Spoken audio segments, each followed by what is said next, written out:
Hello everyone, Matt from Model Minutes here, and welcome back to the workbench for another unboxing. Today I'm taking a look at this, the Rafale M in 1/72 scale from HobbyBoss. So join me as I get stuck inside the box and see what this kit is like. So starting off on the front of the box, you can see that we have some dimensions at the top up here telling us the size of the model. And we've got this image here of the aircraft flying straight towards us. Not the most exciting image, perhaps a little bit bland. Everything sort of blends together. But, if you were interested in a Rafale, I don't think it would detract from that. Down here on the bottom left, it does tell us this is suitable for those aged 14 and older. Flipping over to the back, there's nothing to note, so we'll move on to the other edges. So over here, we have some more images of the Rafale and some information, I presume warnings, which I unfortunately cannot read. However, over here it does say that this product is not a toy and this one was made in China. We have a product code of 87247 and yeah, that is repeated on the thin edges as well.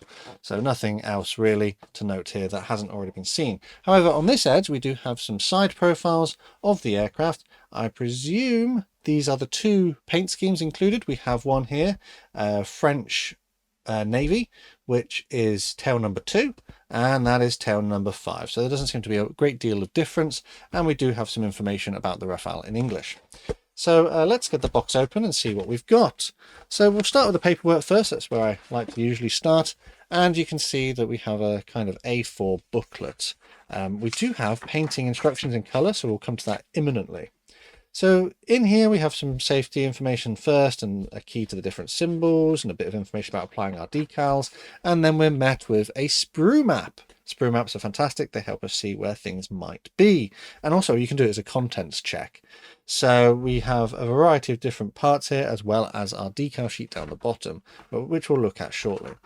And then we come on to our steps. So everything appears to be printed in black and white, but it's not overly cluttered, and we do have painting and also decal application indications as we go through. So we build up our pilot's chair, and we can see we have paint color callouts in name.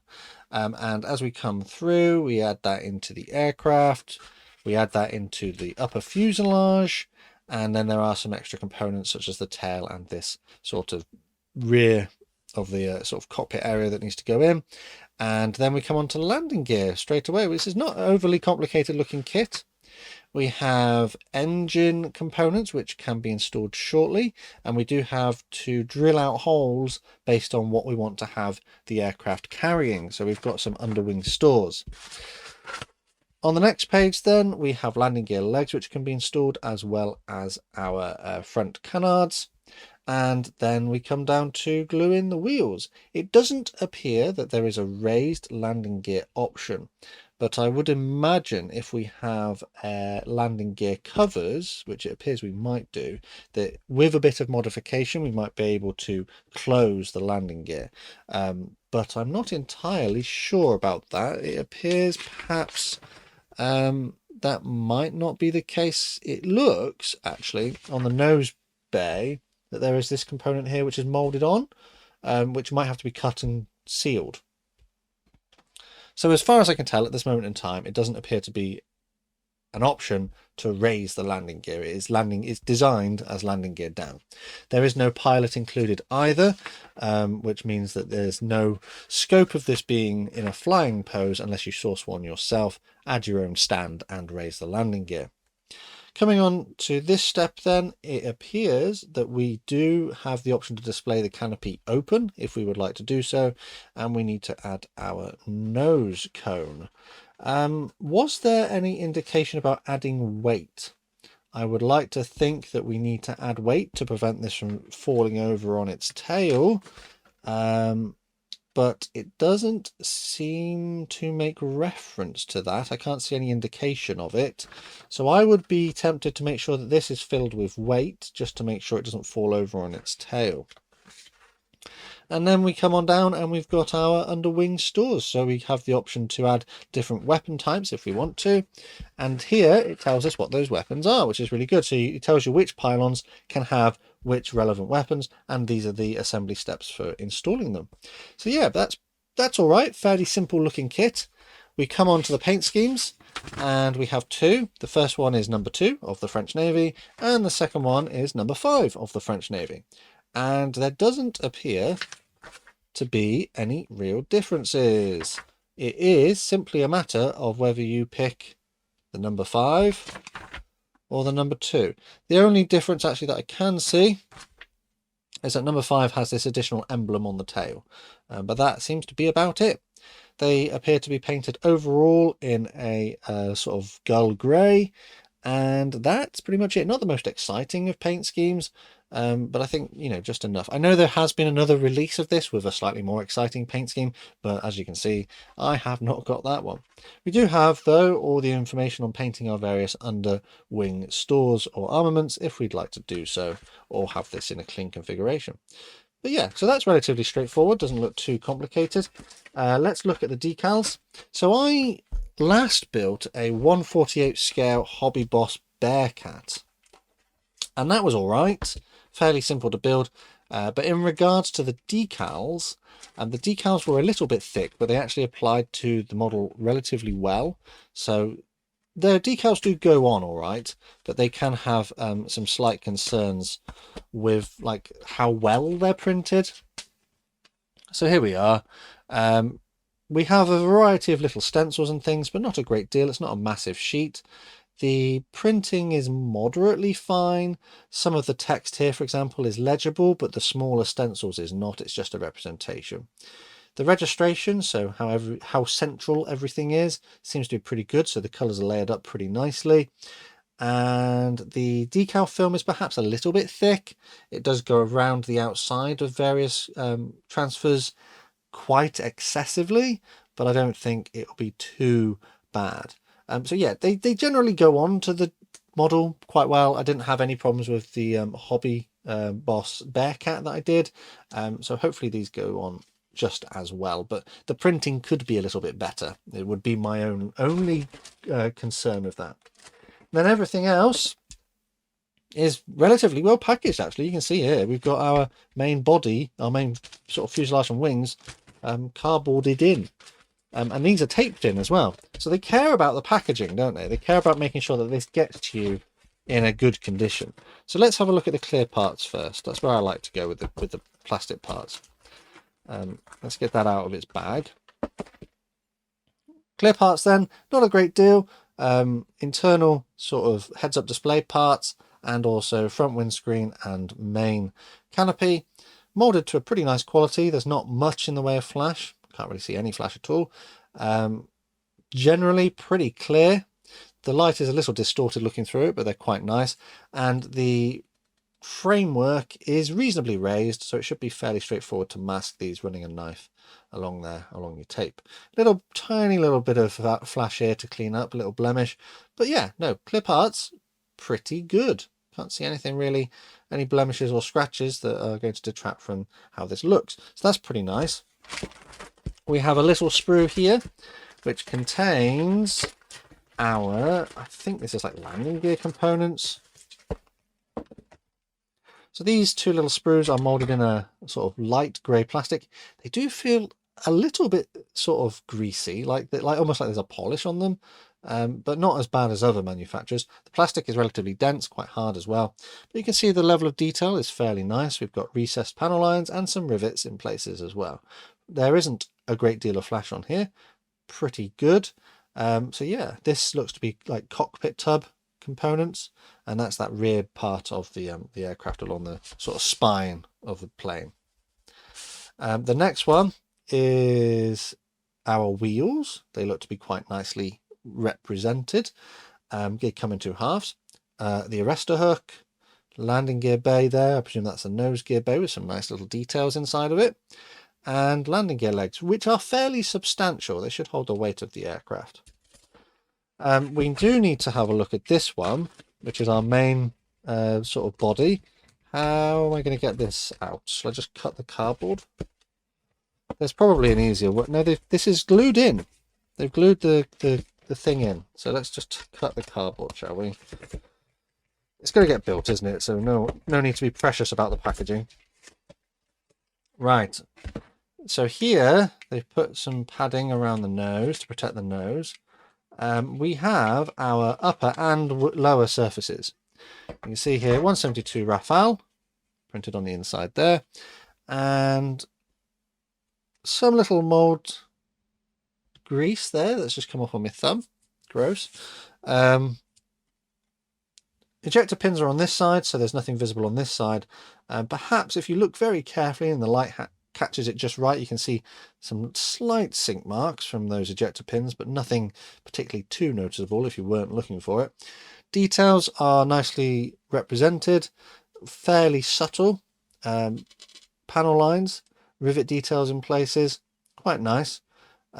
Holes here for our underwing stores, and then the upper surfaces as well. These are to the same quality. Some slight discoloration of the plastic in a few places where some dirt may have crept into the moulding, but nothing that will probably be seen in the finished build. Plastic is a little bit, I want to say it feels a little bit brittle actually. I reckon it would probably snap if I tried to bend it, but I'm not going to. Yeah, pretty decent. Maybe a tiny little bit of cleaning up required in a few places, but generally pretty good. I have heard that this perhaps is a little bit under scale for 1/72. I have heard whispers in places that it's 1/76 scale rather than 1/72, but I wouldn't be able to comment on that at the moment. I don't have any scale drawings to compare it against. But the Rafale isn't a huge fighter aircraft, so it looks about right, I would say. It can't be too far off. So that's that, yep. So that's the main body. And then we've got our remaining sprues, which come contained within these plastic bags. So in this one, we have what looks to be like our weapons. So we have a sprue containing smaller details and various weapon parts. Generally quite simple, same kind of deal as we've seen previously. There is a little bit of flash in a few little places which will need cleaning up, but on the whole, pretty good. And then this one we have pylons, which are just as detailed as the main aircraft. We've got some mold pips which will need to be removed, and we also have our drop tanks by the looks of it. Again, same level of detail and not a great deal of flash. Which brings us onto the final sprue. And on this final sprue, we have our tail surface, which again has the same level of detail, some nice little recessed panel lines and rivets. Our pilot's chair, internal cockpit details, landing gear legs, nose cone, and I presume air intakes. Yeah, they look okay. It looks okay, doesn't it? Looks all right. The thing with HobbyBoss kits are they're generally well detailed, but just like enough. They're not overly complex. Their builds are generally fairly simple. They're fairly intelligently designed. Yeah, it's not a bad looking kit. So let's just remind ourselves what we had. We had 1, 2, 3, 4, 5 sort of light grey plastic sprues molded to a good quality, plus the additional main body of the aircraft in 2 halves. We had a set of transfers which are printed to a reasonable quality. They generally do apply nicely to the models, but they do have excessive decal film, which may need trimming away in some places. We have a set of clear parts, which are molded again to a nice quality. And we also had our instructions. The instructions, the step-by-step assembly instructions are printed in black and white, generally fairly easy to follow. But our painting instructions are printed in colour, which is always great to see. However, with such a bland paint scheme for both aircraft, not too much of a concern if they had printed it in black and white, because it's only one colour really. All of which comes contained within the box. The box is perhaps a little bit bland. It's not as eye-catching as other releases that may be available, but I think, you know, if you wanted a Rafale, you couldn't go too far wrong with this one. Perhaps some areas which I would like to have seen improvement is maybe in the inclusion of a stand, maybe a pilot, and clear indication of how we can raise the landing gear. Additionally, it doesn't, that I could see, make reference to including nose weight. Do we need it? Don't we need it? Because I would hate to get all the way to the end and it fall over on its tail. I will be probably adding nose weight just to make sure. So good things about this kit. Fairly simple construction, and the level of detail seems to be pretty nice.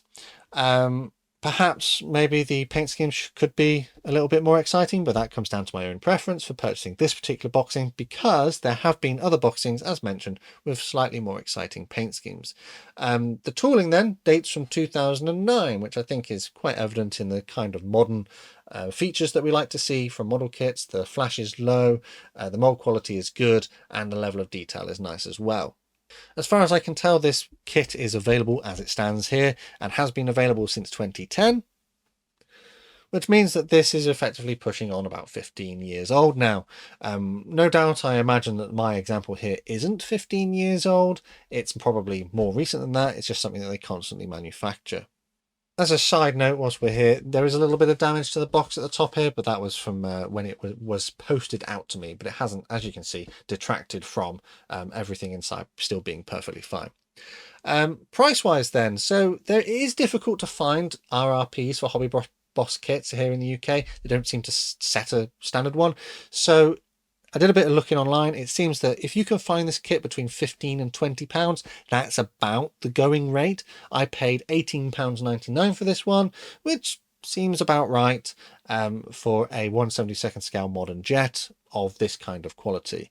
Perhaps I would have liked to have purchased it at the lower end, towards the £15 side of things, because I like to look for a bargain, but I can't really complain with the price that I paid. And with that, I'm probably going to finish this video here. Let me know down in the comments what you thought of my review and whether my assessment of this kit was fair.